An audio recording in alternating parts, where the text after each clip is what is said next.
শুভ সকাল বন্ধুরা। চলো আজ তোমাদের সঙ্গে আরেকটি নতুন রেসিপি আমি শেয়ার করি। তো আজ আমি করবোটা কি বলো তো, রাইখর মাছ।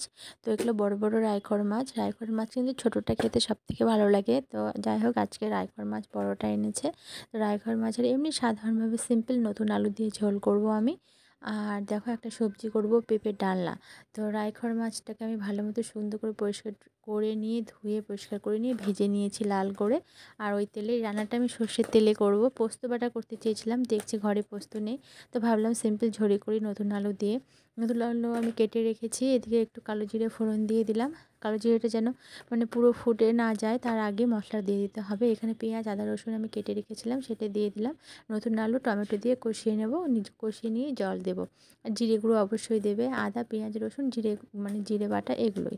আর অন্য কিছু লাগবে না এখানে। দিয়ে আমি মাছটাকে ঝোল করে নেব। আর এদিকে আমি একটা রান্না করব, সবজি করব, সেটা হলো পেঁপে। তো এখানে আমি পেঁপের ডালনা তোমাদের আজকে করে দেখাবো। একদম সিম্পল পেঁপের ডালনা রান্না, নিরামিষ না, একটু আমিষপদই করব এটা। এটাতে আমি একটা পেঁয়াজ দেব। তো পেঁপে আলু আর পেঁয়াজ কেটে নিয়েছি, আলু হাফ দিয়েছি, আলুটা না দিলেও হয়। তো আমি আবার পেঁপের মধ্যে একটু আলু দিই। আর এই পেঁপে ডালনাটা তোমরা রুটি দিয়ে খেতেও ভালো লাগে।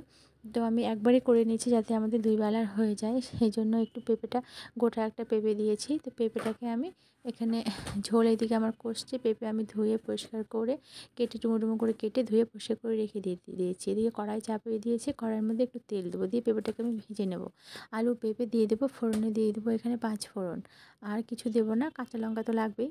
তো এটাকে আমি একটু ভাজা ভাজা করে নেব। ভাজা ভাজা করে নেওয়ার পরেই আমি এখানে হলুদ লবণ দিয়ে দেবো পরিমাণ মতো, দিয়ে ভেজে নেব। আর এটা ভাজতে থাক। তার মধ্যে আমি একটা মশলা করি, চলো সেই মশলাটা হচ্ছে জিরে আর আদা বাটা। এটা পাটায় আমি বেটে নেব, কারণ এইটুকু মশলার জন্য আর মিক্সিতে করব না। আর এটা হলুদ লবণ দিয়ে দেখো কালারটা কত সুন্দর এসেছে। হালকা হলুদ দিয়েছি, কিন্তু পেঁপে তরকারিতে বেশি হলুদ কখনোই দেবে না, হালকা করে হলুদ দেবে। আদা জিরে বাটাটা ভাজা হয়ে গেলে আমি দিয়ে দেবো। এটা দিয়ে একটু নেড়ে চেড়ে নেবো, নিয়ে আমি এখানে জল দিয়ে দেবো। তো এই যে দেখো, একটু করে চাপিয়ে নিলাম, নেড়ে চেড়ে নিলাম, নিয়ে এবার আমি জল দিয়ে দিলাম। জল দিয়ে এটাকে আমি ঢাকা দিয়ে রেখে দেবো সেদ্ধ হওয়ার জন্য। কিছুক্ষণ সেদ্ধ হয়ে যাক। আর মাছের ঝোলটা এইদিকে আমার হয়ে এসেছে। আলুটা দেখো সিদ্ধ হয়ে গেছে। ঝোলটা নামানোর আগে একটু ধনেপাতা দিয়ে আমি নামিয়ে নেব। আর এইভাবে তোমরা ডাইকন মাছের হালকা পাতলা ঝোল করবে, খেতে খুব ভালো হয়। তাছাড়া সবজি দিয়ে আমার তো বেগুন আর বিউলির ডালের বড়ি দিয়ে খেতে খুব ভালো লাগে। তো আজকে সেটা করলাম না, টাটকা মাছ শুধু এইভাবে রান্না করলাম। আর সবজিটার ঝোল আমি দেখো, সবজিটা এরকম কেন হয়েছে বলো তো, কালারটা একটু ম্যাটম্যাটে লাগছে। হলুদ কম দিয়েছি। আর দিয়েছিলাম আমি তেলটা খুব কম দিয়েছি, তেল বেশি আমি দিই না রান্নাতে। নামানোর আগে ধনেপাতা দিয়েছিলাম।